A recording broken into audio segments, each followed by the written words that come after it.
Bring in Florida Congressman Michael Waltz. He serves on the House Armed Services Committee and is a former Green Beret commander. Congressman, great to have you with us. The White House has said that this trip to Saudi Arabia is not one that's being made out of desperation over the oil situation. What's your take? Yeah, Martha, isn't it incredible that once again the president has boxed himself in with his asinine energy policy, that he is having to go over to the Middle East after insulting the Saudis throughout his campaign and go over as a supplicant.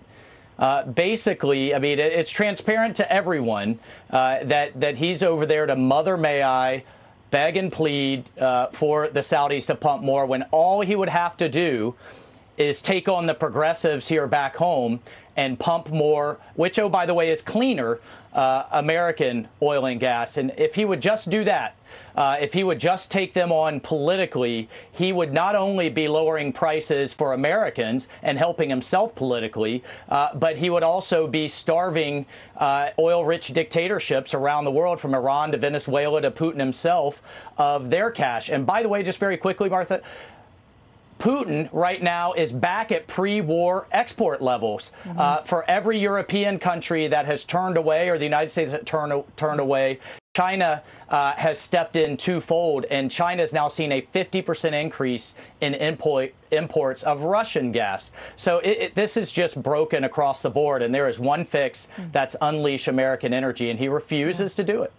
Yeah, it's a great point. India is also taking a lot of Russian oil. So that's why Russia can afford to say, well, Germany, we're going to cut you off, because they're getting an enormous amount of demand coming from China and India and others in the course of this whole thing.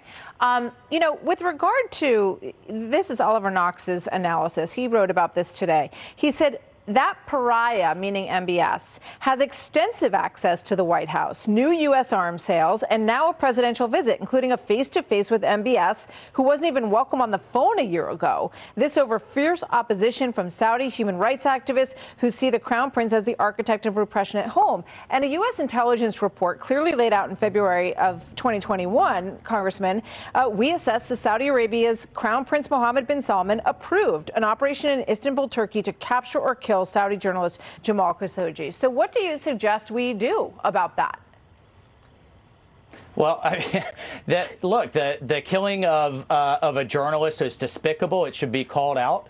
It's unacceptable. But again, the president now put himself in the position, he did that, of having to then still go to the Saudis and beg them, as a leader of OPEC, to pump more. What we should do about it? We should pump ourselves. I do have to say, though, it is a bit ironic from the left, who are just having a meltdown over this trip and his engagement with MBS over the killing of a journalist. They say absolutely nothing when it comes to the president's engagement, and I would say even pandering to the Chinese that are arresting and murdering journalists, human rights activists, doctors who call out COVID, and a million Muslims. So, I mean, it is a little kind of all over the place from their perspective, and a bit hypocritical. Yeah, quick question with regard to Nicaragua. There are reports that Russian troops are training in Nicaragua at this point. How much of a concern is that to you?